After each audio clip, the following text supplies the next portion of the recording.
ආර්ථිකයේ මේ ඇති වී තිබෙන අර්බුදය පිළිබඳව ඉදිරිපත් කරපු යෝජනාව මම ස්ථීර කරන ගමන් ඒ පිළිබඳ කරුණු කිහිපයක් ඉදිරිපත් කරන්න බලාපොරොත්තු වෙනවා.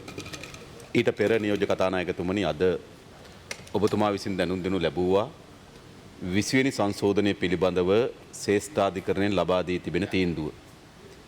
එම 20 වෙනි සංශෝධනයේ වගන්ති ගණනාවකට පාර්ලිමේන්තුවේ 3/2ට අමතරව ජනමත විචාරණයක් අවශ්‍ය බව ශ්‍රේෂ්ඨාධිකරණයෙන් පාර්ලිමේන්තුවට දැනුම් දී තිබෙනවා.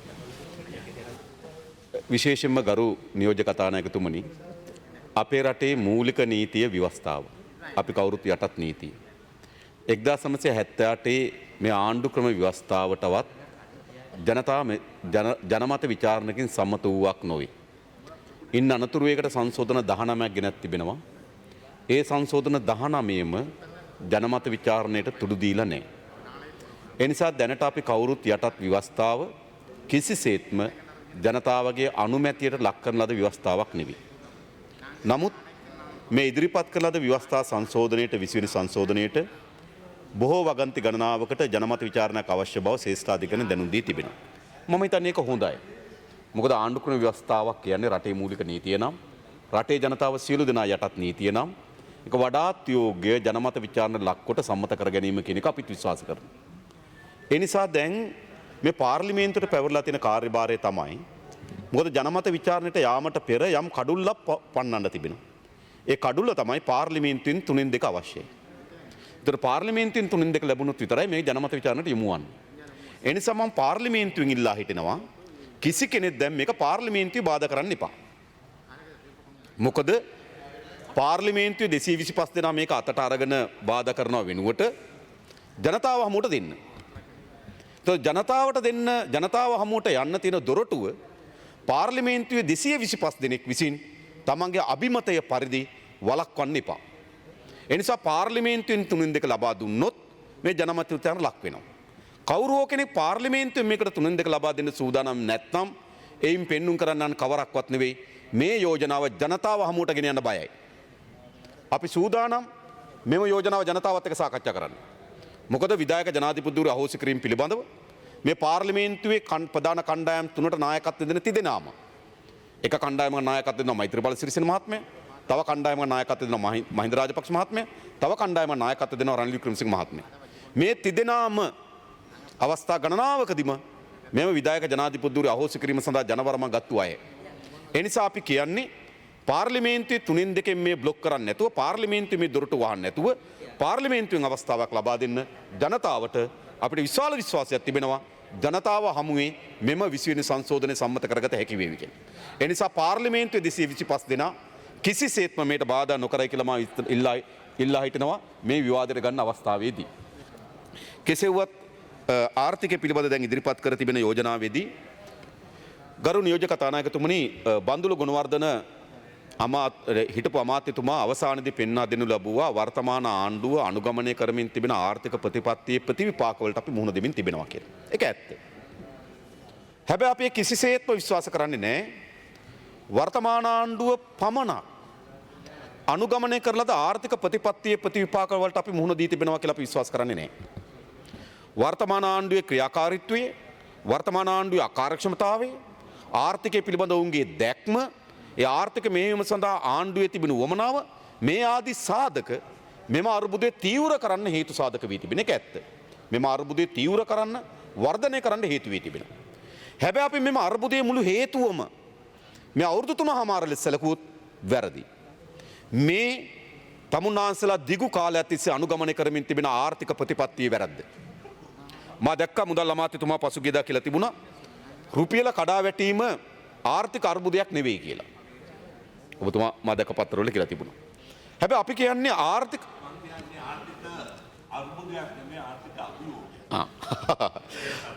මෙතුමා කියනවා මේක රුපියල කඩා වැටීම ආර්ථික අර්බුදයක් නෙවෙයි ආර්ථික අභියෝගයක් කියලා. අභියෝගය එන්නේ අර්බුද වලට. අභියෝගය එන්නේ නැහැ. අර්බුදයක් නැත්නම් අභියෝගයක් නැහැ. අභියෝගය එන්නේ අර්බුදයක් තියෙන නිසා. ඔහො. අභියෝගය එන නිසා අභියෝගයක් තියෙන්නේ අර්බුදයක් තියෙන නිසා. අභියෝගයට මුහුණ දුන්නොත් අර්බුදයක් ඇති වෙනවා. දැන් අර්බුදේ තිබෙන්නේ. මේ රුපියල කඩා වැටීම අපේ රටේ සමස්ත ආර්ථිකයේ මුහුණ දී තිබෙන අර්බුදේ ප්‍රකාශනයක්. මේක ප්‍රකාශනය. ගරු කතානායකතුන ආර්ථික අර්බුද ආර්ථික තලයේම විසඳෙනවා නම් අපිට හොඳයි. ධන ඍණ ඇතුලේ ආනයන අපනයන ඇතුලේ එහෙම විසඳෙන්නේ නැහැ.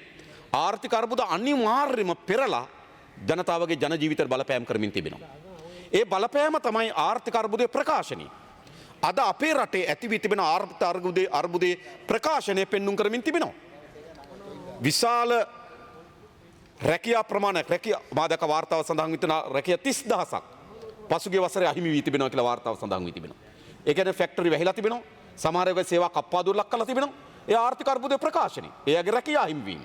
නව රැකියා උත්පාදනයේ තමුන්නාන්සලා රාජ්‍යංශේ කිසිදු වැදගත්කමකට නැති ආයතන පිරවීමේ දේශපාලන පත්වීම මැරුණකොට රටේ ආර්ථික වර්ධනයේ ප්‍රතිඵලයක් හැටියට රැකියා අර්බුදයක් රැකියා නිර්මාණය සිදු වෙන්නේ නැහැ. ඒ ආර්ථික අර්බුදයේ ප්‍රකාශනය.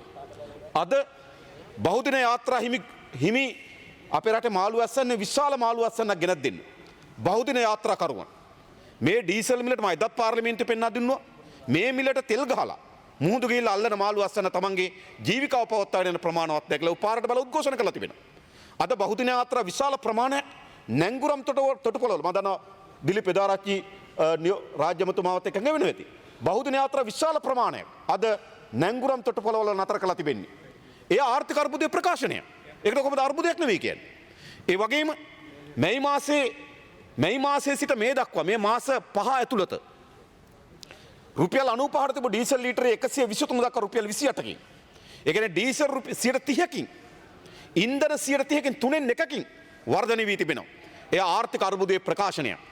ඈත ගම්වලට ගියොත් එදිනෙදා තමන්ගේ ජීවිතේ පවත්වා ගැනීමට සරල ආදායම් මාර්ග ඇරිලා තිබෙනවා. කුඩා ව්‍යාපාර කඩා වැටලා තිබෙනවා. ව්‍යාපාරවල යම් මධ්‍යම ව්‍යාපාර තිබුණා. ඒ ව්‍යාපාරවලට ආදායම අහිමි වී තිබෙනවා. ඒ නිසා සමස්ත ආර්ථික අර්බුදයක් අපේ රටේ තිබෙනවා.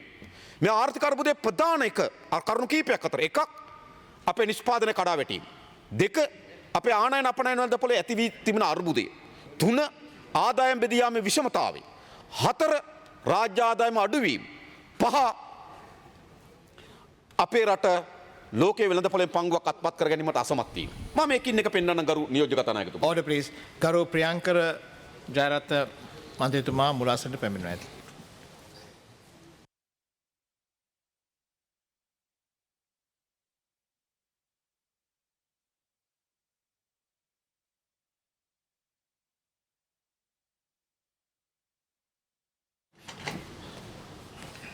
වර්තමාන නියෝජ්‍ය ඇමතුමා ඉවත් වී හිටපු නියෝජ්‍ය ඇමතුමා වාඩි වුණා.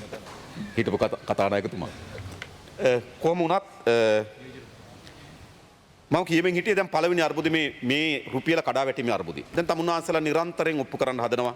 ජාත්‍යන්තර වෙළඳපොලේ ඩොලරය ශක්තිමත් වීම හේතු කොටගෙන තමයි ලංකාවේ මේ රුපියල කඩා වැටෙන්නේ කියලා. ඒකේ යම් අර්ධ සත්‍යයක් තියෙනවා. හැබැයි ඒකේ මුළුමනින්ම සත්‍ය නෙවෙයි. ඩොලරයට සාපේක්ෂව යුරෝව කඩා වැටෙනවා. හැබැයි යුරෝවට සාපේක්ෂව රුපියල කඩා වැටෙනවා. ඩොලරයට සාපේක්ෂව පවුම කඩා වැටෙනවා. හැබැයි පවුමට සාපේක්ෂව රුපියල කඩා වැටෙනවා. ඩොලරයට සාපේක්ෂව බංග්ලාදේශයේ ටකා මුදල් ඒකකයක කඩා වැටෙනවා. හැබැයි බංග්ලාදේශ මුදල් ඒකකයට සාපේක්ෂව රුපියල කඩා වැටෙනවා. ඒ කියන්නේ මොකද්ද? එක් ප්‍රමාණයකට ඩොලරේ ස්ථාවර වීම අපේ රුපියලට යම් බලපෑමක් ඇති කරලා තිබෙනවා. හැබැයි එය පමණක්ද? තමුන්නාසලා රට ඉදිරිපත් කරනවා නම් ඇමරිකන් එක්සත් ජනපදයේ විසින් ගනු ලබන තීරණවල ප්‍රතිඵලයක් ලෙස මේ රුපියල කඩා වැටීම කියලා ඒක අර්ධ සත්‍යයක් මුළු සත්‍ය නෙවෙයි. එහෙමනම් වැඩිම අර්බුදයට මුහුණ දෙන්න ඕන යුරෝව මේ වෙලාවේ. මොකද යුරෝපා සංගමයෙන් එංගලන්තය ඉවත් වීම. ඒ වගේම පවුම යුරෝපා සංගමයෙන් එංගලන්තය ඉවත් වීම. මේ ආදි සාධක නිසා වැඩිම බලපෑමක් ඇති කරලා තිබෙන්නේ පවුමට සහ යුරෝවට. හැබැයි සිදුවී තිබෙන්නේ මොකද්ද? පවුමට සහ යුරෝවට සාපේක්ෂව අපේ රුපියල කඩා වැටෙමින් තිබෙනවා. ඒකෙන් කියන්නේ මොකද්ද? මේ ජාත්‍යන්තරයේ ඇති වී තිබෙන තත්ත්වය පමණක්ම නෙවෙයි. අපේ රටටම ආවේනික සාධක විශාල ප්‍රමාණයක් මේ රුපියල කඩා වැටීමට බලපෑම් ඇති කරලා තිබෙනවා. ප්‍රධාන සාධකය මොකද්ද? අපේ ආනයන අපනයන වෙළඳපොළ ඇති වී තිබෙන අර්බුදය. ගරු නියෝජ්‍ය කතානායකතුමනි හිටපු 1978 දී අපිට තිබුණ ආනයන අපනයන වෙළඳපොළේ ධන වෙළඳ ශේෂ්ත්‍රය. අපේ ආනයන කරපු භාණ්ඩ අපනයන කරලා දැන් ආදායමෙන් ඩොලර් මිලියන 41ක අතිරික්තයක් අපිට තිබුණා. අපි පිටරට භාණ්ඩ අපනයන කරලා ලැබෙන ආදායමෙන් අපිට අවශ්‍ය වෙන භාණ්ඩ ආනයන කරාට පස්සේ ඩොලර් මිලියන 41ක ඉතුරුවක් තිබුණා. අද මොකද්ද සිදුවී තිබෙන්නේ? අද ආසන්න වශයෙන් ගත්තොත් ගරු නියෝජ්‍ය කතානායකතුමනි හිටපු විශේෂයෙන්ම අපි දන්නවා අද අපේ රටේ ආනයන වියදම ආසන්න වශයෙන් ගත්තොත් ඩොලර් බිලියන 20යි. අපේ අපනයන ආදායම ඩොලර් බිලියන 10යි. දැන් තමුන්නාසලා 78 ඉඳන් මේ අවුරුදු 40. 78 ඉඳන් මේ අවුරුදු 40 ඇතුළත අපේ ආනයන අපනයන වෙළඳපොලේ ප්‍රසාරණය වෙනස 100% දක්වා වර්ධනය වී තිබෙනවා. වෙළඳ ශේෂය 100%යි. අපිට බහණ්ඩ පිටරට විකුණාම වෙන ඩොලර් බිලියන 10යි පිටරට බහණ්ඩ ආනයන කිරීම සඳහා ඩොලර් බිලියන 20යි. ඩොලර් බිලියන 10ක හිගයක් අපිට තිබෙනවා. වෙළඳ ශේෂයේ හිගයක් තිබෙනවා. තමුන්නාසලා මේ වෙළඳ ශේෂයේ හිගය වර්ධනය කරන යනකොට සමනය කරන්න තමුන්නාසලා උත්තර නැහැ. ඉතුරු වෙන බිලියන 10 හොයාගන්න කොහොමද? ඒ ඩොලර් බිලියන 20 විතර ප්‍රමාණවත් අපිට බහණ්ඩ ගැනීම සඳහා විතරයි අපිට ඩොලර් බිලියන 20ක් ඕන. ආසන්න වශයෙන් ගත්තොත් අද අපිට වසරකට මේ වසරේ අපේ විදේශීය ණය වෙනුවෙන් ඩොලර් බිලියන 4ක් අවශ්‍ය වී තිබෙනවා. ඉදිරි වසර 3කට මේක අවශ්‍ය වෙනවා. ඒතර අපිට බහණ්ඩ ආනයන කරන්න ඩොලර් බිලියන 20ක් ඕන. විදේශීය ණය ගෙවීම සඳහා ඩොලර් බිලියන 4ක් ඕන. අපිට වර්ෂයකට බහණ්ඩ ගැන්වීමත් ණය ගෙවීම සඳහා විදේශ ණය ගෙවීම සඳහා පමණ ඩොලර් බිලියන 24ක් ඕන. හැබැයි අපිට බහණ්ඩ විකුණුම හම්බෙන්නේ ඩොලර් බිලියන 10යි. අපිට විශේෂයෙන්ම විදේශගත ශ්‍රමිකයන් අර ඩොලර් බිලියන 7.1යි හම්බෙලා තියෙන්නේ.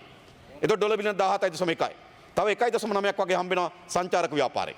ඔක්කොම එකතු කරපුවාම ඩොලර් බිලියන 19යි. සංචාරක ව්‍යාපාරෙන් විදේශගත ශ්‍රමිකයන්ගෙන් සහ අපේ අපනයන ආදායම ඔක්කොම එකතු කරලා ඩොලර් බිලියන 19යි. හැබැයි අපි ඇස් ඉදිරිපිට රවුම් ඉලක්කමක් තියෙනවා.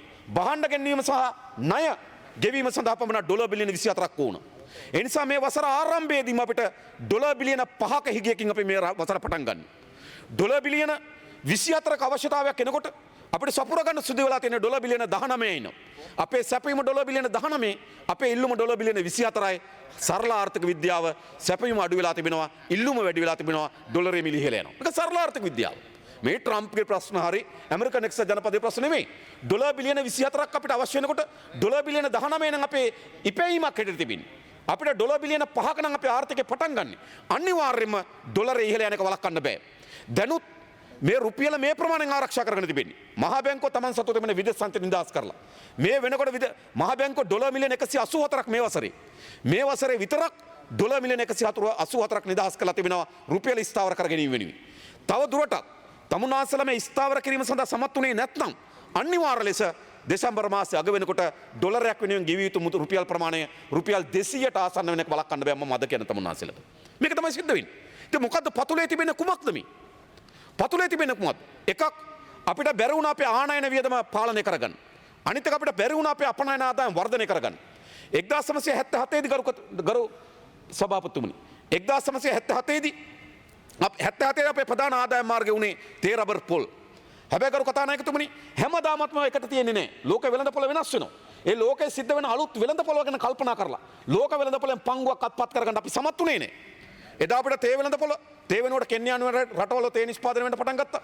ඒ වගේම තේ වෙනුවට විකල්ප බීම වර්ගෙන්න පටන් ගත්තා. දැන් ලෝකේ තේ වෙළඳපොළ ඇකුළු වුණා.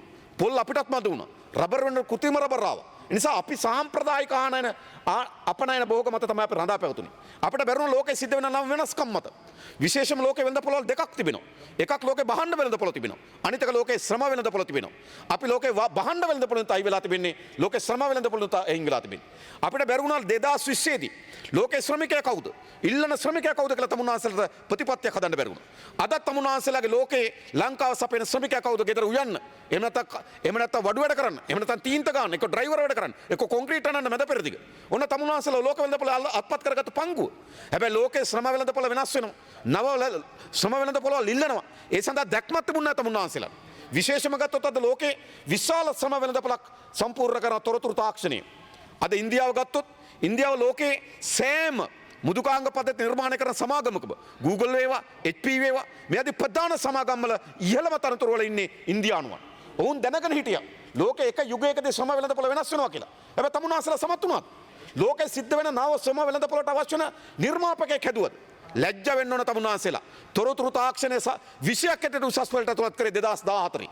තොරතුරු තාක්ෂණ විප්ලවයන් ගැන කතා කරන 1960 දශකයේ 60 දශකයේ තොරතුරු තාක්ෂණ විප්ලවයන් ගැන කතා කරනවා. තමුන්නාන්සලා උසස් වලට තොරතුරු තාක්ෂණ 20ක් ඇටට දාන්නේ 2014. තමුන්නාන්සලා යල් පැනපු නායකයෝ. ලෝකේ ගැන අලුත් දැක්මක් නැති නායකයෝ. ලෝකේ සිද්ධ වෙන නව පරිවර්තනයන් ගැන කල්පනා කරලා ලෝකේ ශ්‍රම වෙළඳපොළ වෙනස්කම්, ලෝකේ බහණ්ඩ වෙළඳපොළ වෙනස්කම් ගැන කල්පනා කරලා නව බහණ්ඩයක් ලෝක වෙළඳපොළට හඳුන්වා දෙන්න. නව ශ්‍රමයක් ලෝක වෙළඳපොළෙන් අත්පත් කරගන්න අසමත් වුණා. තමුන්නාන්සලා සිද්ධ වුණේ මොකද්ද? ලෝක වෙළඳපොළ අපේ පංගුවේ ඇකුළු වුණා. තමුන්නාන්සලා කල්පනා කර එක පැත්තකින් මොකද්ද? හැම වෙලාවෙම ලෝකෙන් බහණ්ඩ ආනයනය කරමින් ජීවත් වෙන්න පුළුවන් කියලා. ඒ නිසා නිසා ආනයන වියදම ඩොලර් බිලියන 20 දක්වා වර්ධනය වුණා. ඒ විතරක් නෙවෙයි. තමුන්නාසලා අපේ රටේ නිෂ්පාදනය කඩාවැට්ටුවා.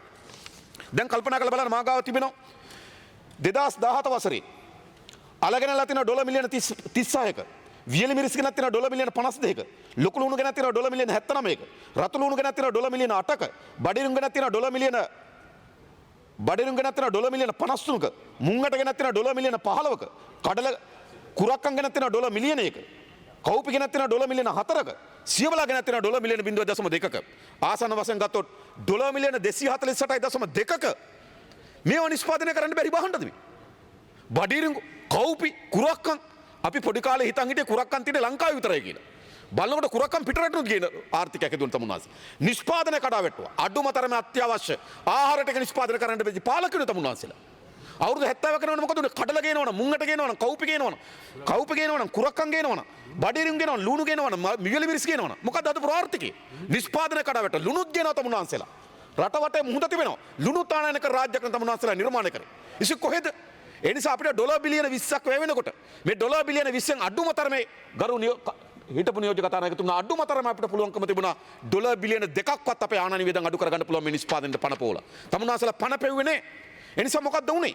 අපේ සියලු නිෂ්පාදන කඩාවැට්ටුවා. කඩදාසි නිෂ්පාදනය, රෙදිපිලි නිෂ්පාදනය, තුනිලෑලි නිෂ්පාදනය, කිරිපිටි නිෂ්පාදනය මේ සියල්ල කඩාවැටලා තිබෙන්නේ. ඒ සියල්ල කඩාවැටලා සියල්ල ආනයන මත රඳාපවතින රාජ්‍යයක් නිර්මාණය කරා. තමුන්නාසලා හිතේ ඇමරිකාව යාළුවෝ, එක්සත් ජනපදයේ යාළුවෝ, සුද්දෝ ඊටමත් හොඳ මිත්‍රෝ. අපි අර්බුදයට පත් වුණා උදව් කරන්නේ නැහැ. ඒගොල්ලන්ට වෙළඳපොළ අවශ්‍යතාවය විතරයි. අපේ රටේ මොනතරම් ප්‍රමාණයක් සම්පත් උණ්ඩ අතර ගන්න පුළුවන්ද? මොනතරම් ප්‍රමාණයක් අපේ රටේ වෙළඳපොළ අත්පත් කර ගන්න පුළුවන්ද? අපේ රටේ ඒ සඳහා අවශ්‍ය දේශපාලන හසුරවන්න පුළුවන්ද කියන එක විතරයි තමුන්නාසලාගේ මිතුරෝ. ඔවුන් උදව්වට එන්නේ නැහැ මතක තබා ගන්න. නිසා තමුන්නාසලා තිබුණ දැක්මක් හද යුතු තිබුණා. අපේ රටේ නිෂ්පාදනය වර්ධනය කරන්න. ඒ නිෂ්පාදනය වර්ධනය කිරීම සඳහා දැක්මක් තිබුණේ නැහැ. මේක තමයි මේ අර්බුදයේ යටින් තිබෙන්නේ. දෙක ගරු නියෝජක කතානායකතුමනි. අපිට ඉතාමත් වැදගත් ඩොලර් උත්පාදනය කරන මධ්‍යස්ථාන තිබුණා. අපි ඩොලර් උත්පාදනය කරන මධ්‍යස්ථාන වලට මොකද්ද? අපිට තිබුණා සපුගස්කන්ධේ තෙල් පිරිපහදුව සමග විශේෂයෙන්ම ඒ අතුරු නිෂ්පාදන හැටියට අපිට පොහොර නිෂ්පාදන යූරියා නිෂ්පාදනකාරයක් තිබුණා. රනිල් වික්‍රමසිංහගේ බටලන්ද වදකාගාරය කියලා කිව්වේ මොකටද? බටලන්ද වදකාගාරය කිව්වේ පොහොර ෆැක්ටරියට. එතන තිබුණේ පොහොර කර්මාන්තශාලාව. 1981 පාකිස්තානයට මෙට්‍රික් ටන් 50000ක යූරියා යවනවා අපි 1981 දී. යූරියා යවන මෙට්‍රික් ටන් 50000 පාකිස්තානයට. අපිට මියන්මාරය සමග දීපාර්ශ්වික ගිවිසුමක් තිබුණා. අපි යූරියා යවන්න මියන්මාරයට. ඉතින් අපි යූරියා යවපු මිනිස්සු. හැබැයි තමුන්නාසලා මොකද කරේ? පොහොර කර්මාන්තශාලාව වහලා දැම්මා. අද යූරියා ඇටයක් නිෂ්පාදනය කරන්න ති රාජ්‍යයක් නිර්මාණය වෙලා තිබෙනවා. ඒ වෙනුවෙන් ඩොලර් අපේ වැය වෙනවා. ඒ විතරක් නෙවෙයි. අපිට තව විශාල ඩොලර් රුල්පතක් තිබුණා කොතනද? තෙල් සංස්ථාව සතුව තිබුණා නැව් වලට තෙල් ගහන්න. නැව් වලට තෙල් ගහපුවම ගරු සභාපතිතුමනි අපිට ලබා දෙන්නේ ඩොලර්. එඳ තෙල් සංස්ථාවට වැඩිම ලාභය උපද්දුනේ නැව් තෙල් අංශය. නැව් තෙල් අංශය මොකද්ද රනිල් වික්‍රමසිංහ මහත්තයා කරේ? නැව් 2001 2003 කාලේ නැව් තෙල් අංශය මැරයින් සර්විස් කළ සමාගමක් බවට පරිවර්තනය කරලා ඒක ඉන්දියානු අයියෝ සමාගමට වික්කා. එතන තමයි තෙල් උත්පාදනය කරේ. මට මතකයි වාසුදේව නානායක්කාර මැතිතුමා ඇතුළු කණ්ඩායමක් ගිහලා නඩු දාලා මේ මැරයින් සර්විස් එක නැවත ශ්‍රී ලංකා රජයට පවරගත විකුණුපක වැරදි කියලා. ශ්‍රේෂ්ඨාධිකරණය තීන්දුවක් දුන්නා මේ විකුණුපක වැරදි කියලා. ඒ නිසා නැවත නැව් තෙල් අංශයේ තෙල් සංස්ථාවට ලබා ගත යුතු තිබුණා. එය ඉතාම ඩොලර් උත්පාදනය කරන තැනක්. නඩු තීන්දුවකින් විකුණුපක වැරදි කියලා. තෙල් සංස්ථාවට නැවත අත්පත් කර ගැනීම සඳහා අවස්ථාව ලැබුණා. හැබැයි නඩු තීන්දුව දුන්නාට පස්සේ කෝප් වාර්තාවත් පදනම් කරගත්ත ඔබතුමාට මතක ඇති. කෝප් වාර්තාවෙත් ලියුණා මැරයින් සර්විස් ආයතනය IOC සමාගමට විකිණීම් පිළිබඳ සිදුවෙච්ච වංචාව පිළිබඳව. ජෝන් කීල්ස්ට සමා වෙන්න. ජෝන් කීල්ස්ට විකුණනකොට ඉතින් මිලින්ද මොරගොඩ. මිලින්ද මොරගොඩලා සහ ජෝන් කීල්ස් අතර අලුත් ඥාතිකමක් ඇති වුණා. ඒකට දීපු දෑවද්ද මේක. මිලින්ද මොරගොඩ තමයි ආර්ථික ප්‍රතිසංස්කරණ ඇමති. ආර්ථික ප්‍රතිසංස්කරණ ඇමති මිලින්ද මොරගොඩගේ පවුලයි ජෝන් කීල්ස්ගේ පවුලයි අතර ඥාති සබඳකමක් ඇති වුණ අලුත් විවාහයක් නිසා. අන්නේ විවාහයට දෑවැද්ද ලෙස තමයි මැරයින් සර්විස් එක ජෝන් කීල්ස්ට දුන්නේ. මේක ඇත්ත සිද්ධ වුණේද? අන්නේ විකිණීමට එරෙහිව උසාවියෙන් නඩු තීන්දුවක් ගත වාසුදේව නානායක්කාර මැතිතුමා කණ්ඩායම ගිහලා කෝප් වාර්තාව පදනම් කරගෙන. ඒ වාර්තාවෙන් නැවත ගතට පස්සේ මොකද්ද උනේ? නැවත මැරයින් සර්විස් එක ආණ්ඩුව තියාගන්න ඕනට මොකද කරේ? කැල්ටෙක්ස් වලටයි ජෝන් කීල්ස්ටයි ඊට පස්සේ මැක්ලරන් සමාගමට ආය දුන්නා මේක. ඉතින් අපි තෙල් අපිට ඩොලර් උත්පාදනය කරන තැන තමුන්නාසලා විකුණනවා. මෙතන අපිට ඩොලර් ආපු උල්පත අද ඩොලර් නැහැ කියලා කෑ ගන්නේ. මේව තමයි තමුන්නාසලා ගත්ත වැරදි තීන්දුව. ඒ වගේම කොළඹ වරාය අපිට විශාල ඩොලර් උත්පාදනය කරන තැන. කොළඹ වරාය අද ගැඹුරුම නැව් වෙන්න පුළුවන් තැන තමයි දකුණු කොළඹ සංවර්ධනය කරන තැන. දකුණු කොළඹ වරායට තමයි අද මීටර 18කට වඩා ගැඹුරු නැව් ගේන්න පුළුවන් එකම වරාය එකම ජටිය තියෙන එතන. අපි මොකද කරේ? දකුණු කොළඹ ජටිය වික්ක CICT සමාගමට. අපි ගිහලා හම්බන්තොට නැව්වෙන්නේ නැතනක වරායක් හැදුවා. අතන වරාය හැදුවා චීනා. අද ගිය අවුරුද්දේ විතරක් CICT සමාගම උත්පාදනය කළ තන බහලුම් හුවමාරුවෙන් ඩොලර් මිලියන 134ක් මත තබා ගන්න.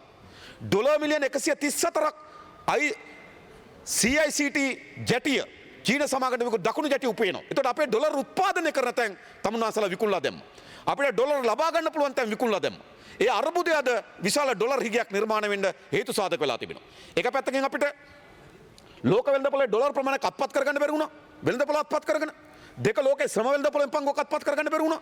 තුන අපේ ඩොලර් පිටරට ගලාගෙන එක වළක්වීම සඳහා නිෂ්පාදනය වර්ධනය කරගන්න බැරි වුණා. නිෂ්පාදන කඩවැට්ටුවා. හතර අපිට ඩොලර් නිෂ්පාදනය කරපු තැන් ටික විකුණලා දැම්මා. මෙන්න ප්‍රතිඵලය.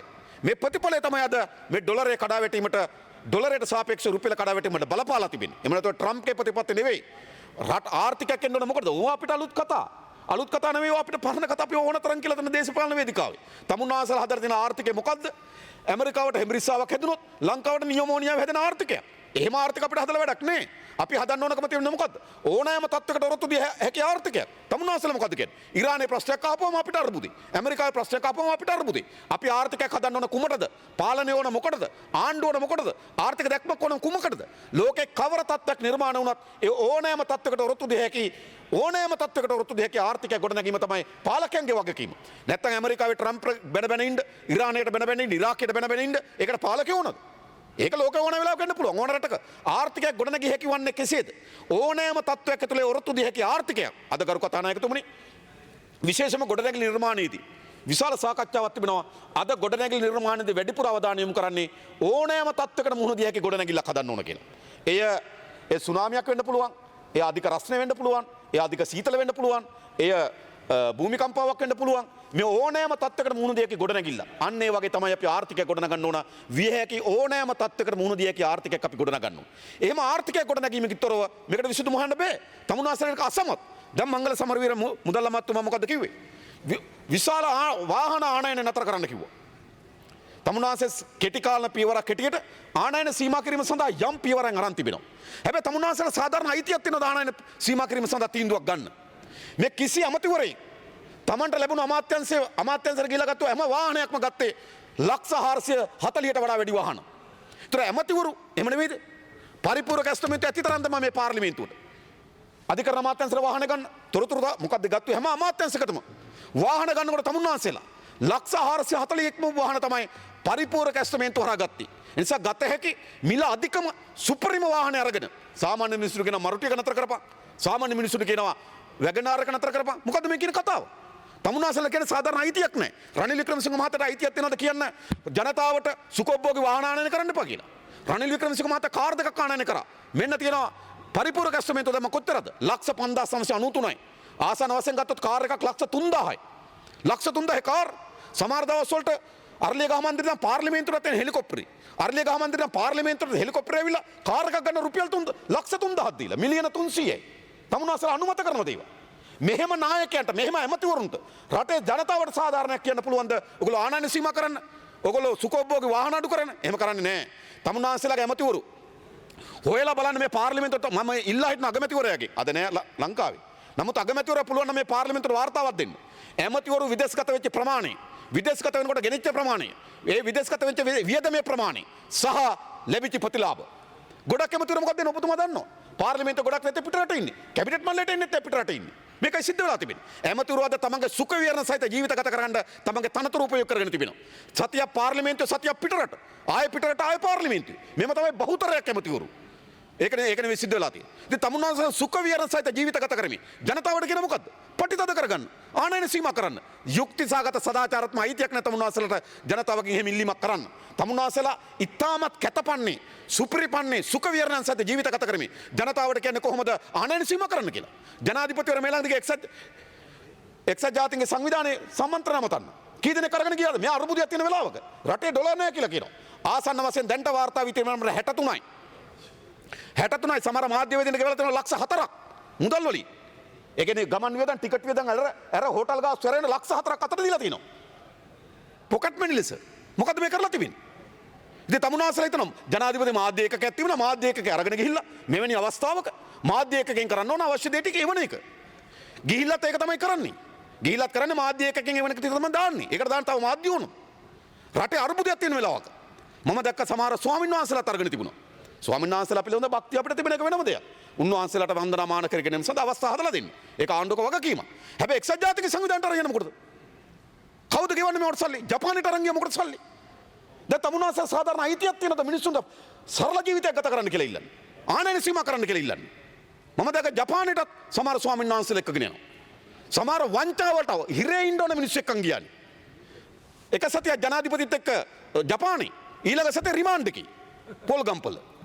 ඉතින් මෙහෙම මිනිස්සු තමුන්වහන්සේලා මහා ජනගේ සල්ලි නැති කරන විනාශ කරන පාලකයන්. ඒ නිසා ඩොලර් හිගයක් ඇති වෙන්න තමුන්වහන්සේලාට කිසිසේත්ම සාධාරණ යුක්ති සහගත අයිතියක් නැහැ. ජනතාවට කියන්න කාර් එක අඩු කරන්න, මේවා ටික අඩු කරන්න, ලීසින් එක ගන්නකොට මොකද මේ ණයවර ලිපේ ගන්නකොට 100ක් මුදල් බඳින්න සාමාන්‍ය ජන සියලු බැරියර් දානවා. සියලු බාධා හදනවා. හැබැයි තමුන්වහන්සේලා එකකට සූදානම් නැහැ. අද තමුන්වහන්සේලා ගියත් යන්නේ ගුවන් යානයට පුළුවන් සුප්‍රීම පන්තියේ වැඩිම ටිකට් එක අරගෙන.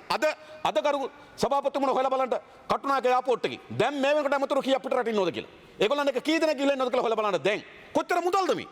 තමුන්වහන්සේලා එහෙම රටක්ද හදන්නේ. නිසා තමුන්වහන්සේලාට කිසි සාධාරණ යුක්ති සහගත අයිතියක් නැහැ ජනතාවට පරිතද කරගන්න කියලා කියන්නේ. ඊළඟ තමුන්වහන්සේලාගේ ඊළඟ ආර්ථික උපාය මාර්ගය මොකක්ද? දැන් මේ අර්බුදය නිර්මාණය වුණේ තමුන්වහන්සේලා 78 ඉඳන් පටන් ගන්නලද මේ ලිහිල්කරණය. ලෝකේ ලිහිල්කරණය කියලා එකක් නෑ. ඒක බොරුවක්.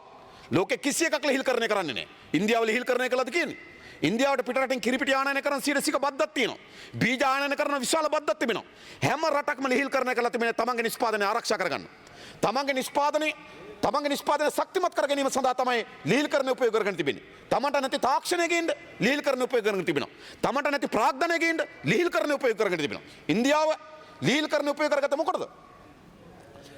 ලේලන් කම්පැනි එනකොට ඉන්දියාවට ඒගොල්ලෝ ලිහිල් කරා. හැබැයි අශෝක් එක්ක එකතුලා අශෝක් ලේලන්ට හදන්න කිව්වා. එහෙමයි ඒගොල්ලෝ ලිහිල්කරණය කරේ. ඒගොල්ලන්ට අවශ්‍ය තාක්ෂණය ගේන්න ඒගොල්ලෝ යම් ප්‍රමාණයකට වෙළඳ පොලේ ලිහිල්කරණයකට ලක් කරා. හොන්ඩා කම්පැනි එනකොට ජපානෙන් ඉන්දියාවට හීරෝ කම්පැනිත් එක්ක එකතුලා හීරෝ හොන්ඩා හදන්න කිව්වා. ලිහිල්කරණයක් කරා හොන්ඩා තාක්ෂණය ගේන්න ඕන ඉන්දියාවට. අපි මොකද්ද කරේ? තමුන්වහන්සේලා එක තාක්ෂණයක් ගෙනවද අලුත් තාක්ෂණයක්.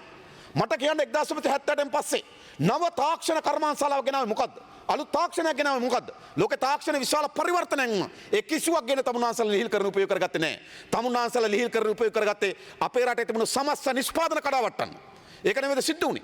අපේ රටේ තිබුණු නිෂ්පාදන ෆැක්ටරි සීනි කර්මාන්තශාලා ටික කඩවැටෙනවා. කිරිපිටි කර්මාන්තශාලා කඩවැටෙනවා. තුල්ලිරිය මත්තේකට පූකට රෙදි කර්මාන්තශාලා ටික වැටෙනවා.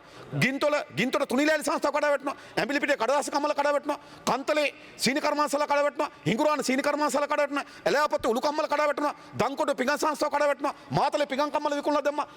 පිළියන්දල පිඟන් සංස්ථාව කඩවැටෙනවා. මේකනේ සිද්ධ වුණේ. තමුන්වහන්සේලා කිසි දෙයක් නිෂ්පාදනය කරන්න නැතු පාලකයෝ. තමුන්වහන්සේලා නිකන් බිස්නස් කාර ඒජන්ට්ලා. එහෙම මෙහෙන් අරන් විකුණන ආණ්ඩුව ඕනේ නැහැ. ආ කියන්නේ එකක් කියන්න.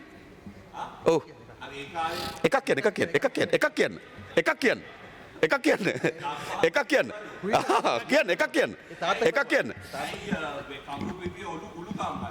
කමුරු පිටියේ උළු කම්මල පිළිබඳ ප්‍රශ්නයේදී ඔබතුමාට හොඳට මතක ඇති ඒ බොහෝ පිරිස් ඔබතුමාගේ නිවසේ සිටිය බව.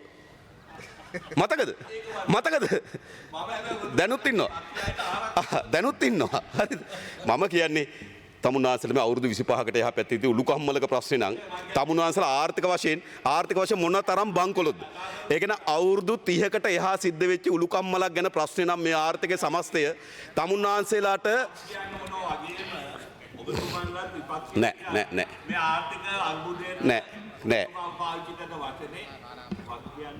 නෑ කිසිසේත්ම මීට අවුරුදු 40කට පෙර තිබුණේ සිවිල් යුද්ධයක්. ඔබතුමා ඒක දන්න හොඳට. ඒ සිවිල් යුද්ධයේදී ඔබතුමාත් නියෝජනය කරපු පාර්ශ්වයන් පිළිබඳ අපිට අවබෝධයක් තිබෙනවා. යුද්ධ කියලා කියන්නේ අපි කවුරුත් කැමති දේ නෙවෙයි. යුද්ධවලදී අපි අකමැති දේ සිද්ධ වෙනවා. සිවිල් යුද්ධයක් තිබුණා. ඒක වෙනම දෙයක්. හැබැයි සිවිල් යුද්ධයක් අවසන් වෙලා තිබුණා 80 ඒ යුද්ධය 89 අවසන් වුණා නා සිවිල් යුද්ධය. දැන් ගත වෙලා තියෙන අවුරුදු 29ක්. ඉතින් තමුන්වහන්සේලා උළු කම්මලක ප්‍රශ්නේ අවුරුදු 29ක් ගිලත් විශ්ව ගන්න බැරිලා කියන්නේ තමුන්වහන්සේලා බංකොලොත්කමනේ. තමුන්වහන්සේලා බංකොලොත්කම. හරිද? බංකොලොත්කම. ඒ නිසා අතිශය බංකොලොත් තමුන්වහන්සේලා ඒජන්ට්ලා ඕක බෝ කරලා ඕක දුන්නොත් අපේ හොඳ ධම්මික පෙර වගේ මහත්කෙකුට දුන්නොත් ඔයිට වඩා හොඳට කරන බෝ කර වැඩි. ගරු මන්ත්‍රීතුමා වික්කා. ඔබතුමා කාලේ අවසන් කර්මාන්තශාලා ටිකක් අත් හදනවා. ඔබතුමාට එහෙම බෑ. ඔබතුමාලා ඒජන්ට්ලා ඔබතුමාලගේ ප්‍රධාන දේ එහෙන් ගෙනල්ලා මෙහෙන් විකුණනකොට එහෙට මෙහෙට සරනකොට බදු ගන්න.